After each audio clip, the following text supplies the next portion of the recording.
Art is a form of collaborative success. கலை என்பது ஒரு கூட்டு முயற்சியின் வெற்றி அப்படின்ற மாதிரி தான் சொல்லுவாங்க. இதை எத்தனை பேர் ஒத்துப்பீங்க அப்படிங்கிறது தெரில. ஆனா அதுதான் நிதர்சனமான உண்மை. அதுவும் சினிமாவை பொறுத்தவரை ஒரு தனி மனிதனா அவன் மட்டும் உள்ள அவன் எந்த துறையை வேணாலும் தேர்ந்தெடுத்துக்கலாம். ஆனா ஒரு கூட்டு முயற்சி இல்லாம, ஒரு காம்போ ஒரு கொலாபரேட்டிவ் இல்லாம அவனால ஒரு மிகப்பெரிய வெற்றியோ ஒரு எப்பிக்கான திரைப்படமோ கொடுக்க முடியாது. நம்ம சினிமாவை பொறுத்தவரை ஏகப்பட்ட கொலாபரேஷன்ஸ் அண்ட் காம்போஸ் இருக்காங்க. பெஸ்ட் ரைட்டர் அண்ட் டைரக்டர் உதாரணமா கேவி ஆனந்த் சுபா சொல்லலாம். அதே மாதிரி best music director and director combo உதாரணமா செல்வராகவன் யுவன் சங்கர் ராஜா சொல்லலாம். அதே மாதிரி most favourite director actor combo உதாரணமா சூர்யா அண்ட் ஹரி அவர்கள் சொல்லலாம். இந்த மாதிரி ஏகப்பட்ட கொலாபரேட்டிவ்ஸ் அண்ட் காம்போஸ் நம்ம சினிமால இருக்காங்க. ஸோ இந்த சீரீஸ்ல நம்ம ஃபர்ஸ்ட் பார்க்க போற கொலாபரேஷன் யாரு அப்படின்றது பாத்தீங்கன்னா the epic gold Vetrimaaran and Dhanush. So இந்த கொலாபரேஷன்னால நம்ம தமிழ் சினிமாவுக்கு எவ்வளோ கிளாசிக்கான திரைப்படங்கள்லாம் கிடைச்சிருக்கு அண்ட் இவங்களோட கொலாபரேஷன் எப்படி ஆரம்பிச்சது, அதுல இருக்க இன்ட்ரெஸ்டிங்கான விஷயங்கள் என்ன. ஆரம்பத்துல வெற்றிமாறன் அவர்களுக்கும் தனுஷ் அவர்களுக்கும் ஒரு மிகப்பெரிய மோதல்ல தான் ஆரம்பிச்சிருக்கு. அது எதனால, இந்த மாதிரி பல இன்ட்ரெஸ்டிங்கான விஷயங்கள் இவங்க கொலாபரேஷன் சுத்தி இருக்கு. அதை பத்தி தான் இந்த வீடியோல பார்க்க போறோம். Welcome to cinema Bogan. நான் உங்கள் தேவா.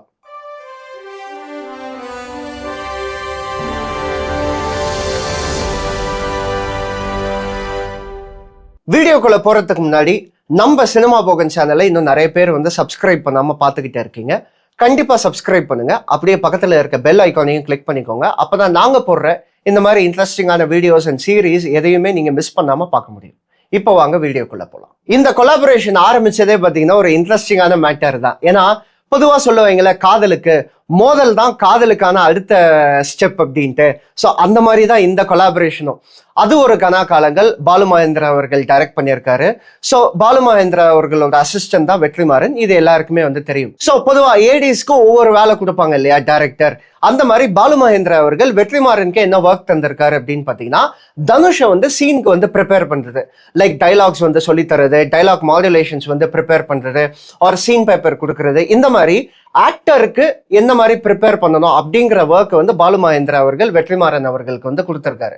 ஸோ அந்த மாதிரி நேரத்துல தான் வெற்றி அவர்களுக்கும் தனுஷ் அவர்களுக்கும் ஒரு மிகப்பெரிய மோதல் அப்படின்ற மாதிரி வந்திருக்கு. ஸோ என்னன்னு பார்த்தீங்கன்னா இவர் அந்த டைலாக் ஒரு மாடுலேஷன்ல சொல்லுவாரு. வெற்றி அவர்கள் இல்ல டைரக்டர் இப்படிதான் எதிர்பார்க்கிறாரு அப்படின்ற மாதிரி சொல்லுவாரு. தனுஷ் அவர்கள் இல்ல இது என்னோட ஸ்டைல் அப்படின்ற மாதிரி சொல்லுவாரு.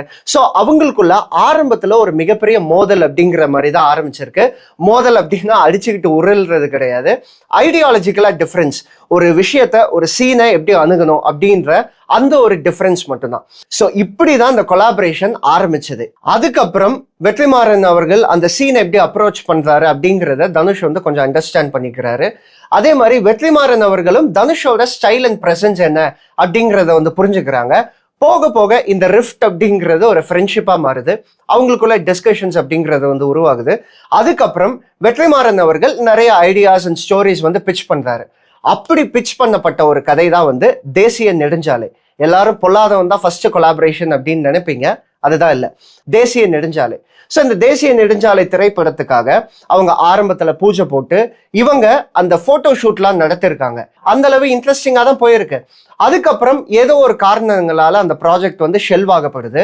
இதுல இன்னொரு இன்ட்ரெஸ்டிங்கான மேட்டர் என்னன்னா இந்த தேசிய நெடுஞ்சாலை தான் அதுக்கப்புறம் உதயம் NH4 அப்படிங்கிற திரைப்படமா உருவாகுது. இப்ப தேசிய நெடுஞ்சாலை டிராப் பண்ண பின்னாடி பொல்லாதவன் ஐடியாவை கிரியேட் பண்ணி வெற்றிமாறன் அவர்கள் தனுஷ் கிட்ட நரேட் பண்றாரு. தனுஷ் அவர்களுக்கும் ரொம்ப பிடிச்சிருக்கு. அதுக்கப்புறம் எல்லா ப்ரொடியூசரையும் ரீச் பண்ண சொல்றாரு. எல்லா ப்ரொடியூசரையும் ஒவ்வொருத்தரா பிச் பண்ணி பாக்குறாரு.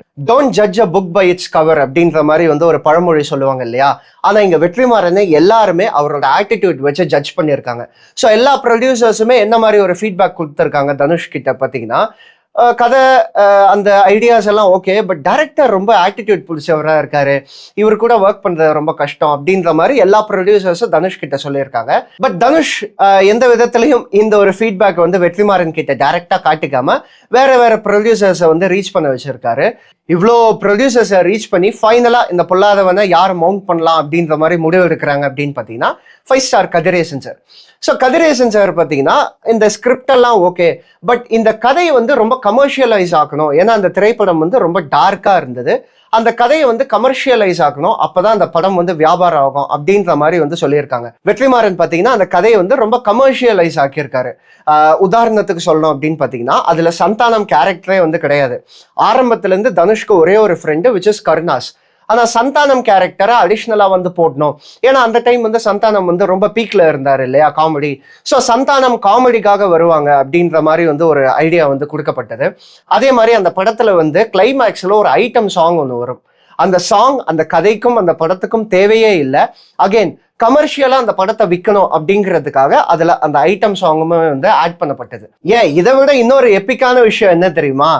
ஆரம்பத்துல இந்த திரைப்படத்துக்கு டைட்டில் என்ன யோசிச்சிருக்காரு வெற்றிமாறன் அப்படின்றது பாத்தீங்கன்னா இரும்பு குதிரை.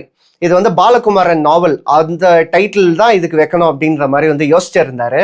ஆனா ப்ரொடியூசர் என்ன யோசிச்சிருக்காரு அப்படின்னு பாத்தீங்கன்னா அகைன் வியாபார நோக்கத்துல இந்த படம் வந்து கண்டிப்பா வித்தே ஆகணும் இல்லையா, அதனால இந்த படத்துக்கு பொல்லாதவன் அப்படின்ற மாதிரி வந்து பேர் வைக்கலாம். ஆல்ரெடி ரஜினி அவர்களோட டைட்டில வந்து யூஸ் பண்ணிக்கலாம், ஸோ தட் அந்த படம் வந்து இன்னும் நல்லா வந்து விற்கும் அப்படின்ற மாதிரி வந்து சொல்லியிருக்காங்க. ஸோ வெற்றிமாறன் என்ன யோசிச்சிருக்காரு, ஓகே இதை வந்து தனுஷ் கிட்ட சொல்லுவோம், தனுஷ் எப்படியும் அக்செப்ட் பண்ண மாட்டாரு, அதனால நமக்கு தனுஷ் வந்து சப்போர்ட்டா இருக்காரு அப்படின்ற மாதிரி வந்து யோசிச்சிருக்காரு. ஆனா தனுஷ் ஃபோன் பண்ணி கேட்கும்போது இல்ல பொல்லாதவன் டைட்டில் ரொம்ப நல்லா இருக்கு, பட் உங்க விருப்பம் அப்படின்ற மாதிரி வந்து சொல்லியிருக்காரு.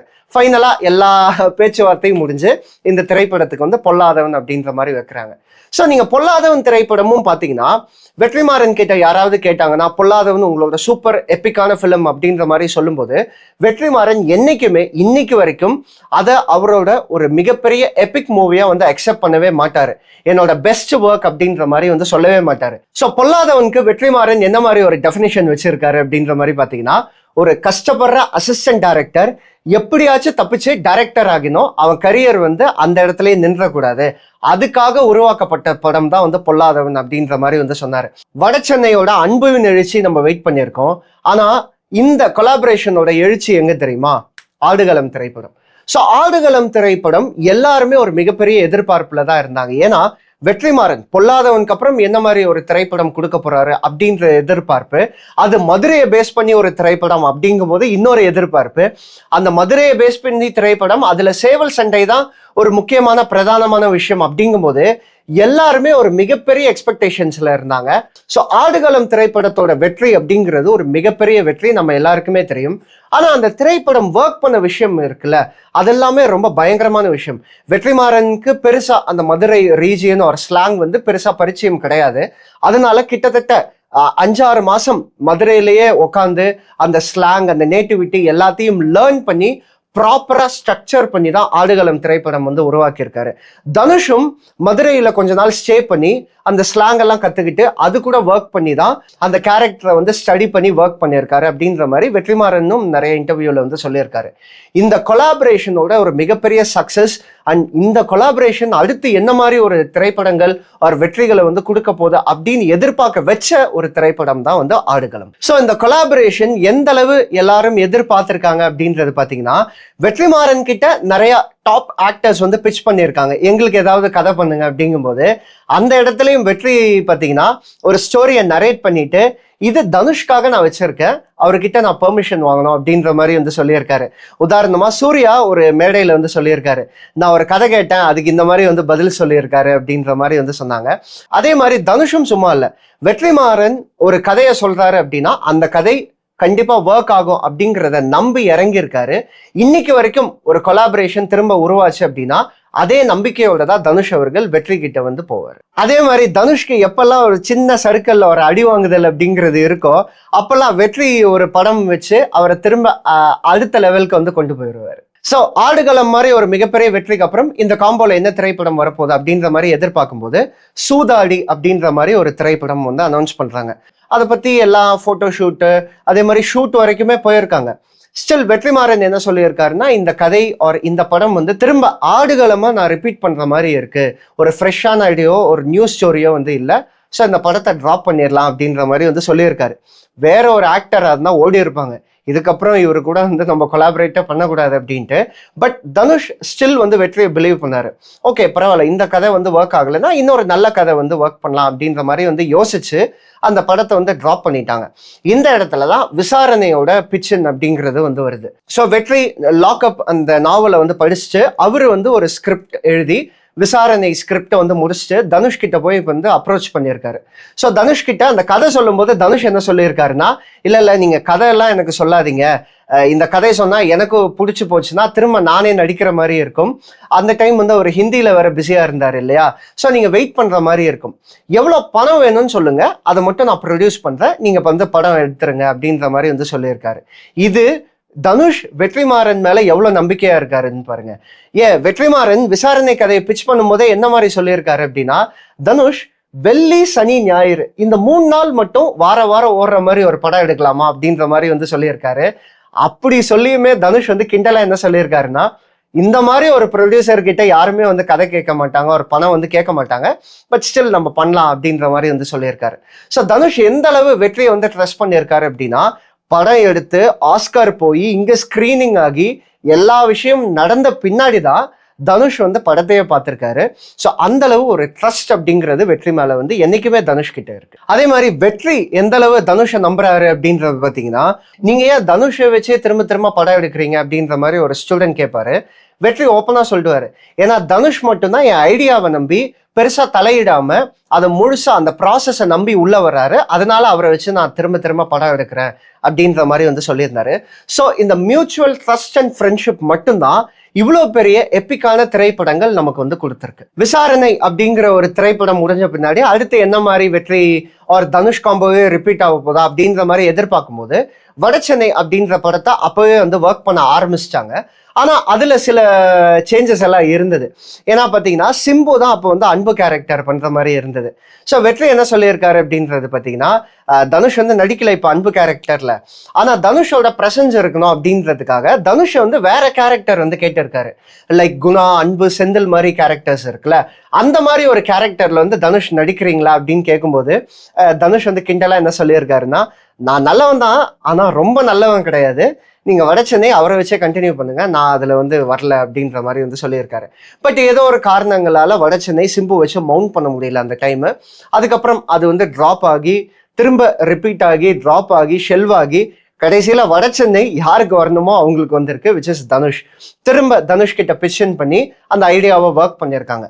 வேற ஒரு கொலாபரேஷன்ஸ் ஒரு வேற ஒருத்தங்களா இருந்தா, இந்த கதை தான் ஆல்ரெடி எனக்கு வேணான்ட்டு போயிட்டீங்களே, திரும்ப என்கிட்ட எதுக்கு வரீங்க அப்படின்ற மாதிரி வந்து சொல்லியிருக்க கூடும்.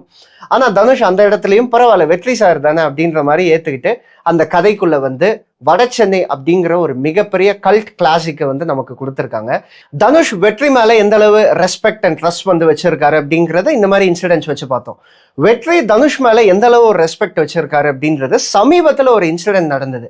என்னன்னா, ஆஸ் யூஷுவல் அந்த 3 பேர் எப்பவுமே ஒரு வதந்தி பேசிக்கிட்டு இருப்பாங்களே ஒரு யூடியூப் சேனல்ல, அவங்க என்ன சொன்னாங்க அப்படின்னா, இந்த மாதிரி வெற்றியும் தனுஷும் வந்து பயங்கரமா சண்டை போட்டுக்கிட்டாங்க, வடசென்னை யூனிவர்ஸ்ல இருந்து ஒரு கதையை உருவாக்க போறோம், அதுக்கு என்ஓசி கூட தரமாட்டுறாரு, என்ஓசி தரணும்னா கோடிக்கணக்கில் தரணும் அப்படின்ற மாதிரி வந்து அவங்க வந்து கிளப்பி விட்டாங்க.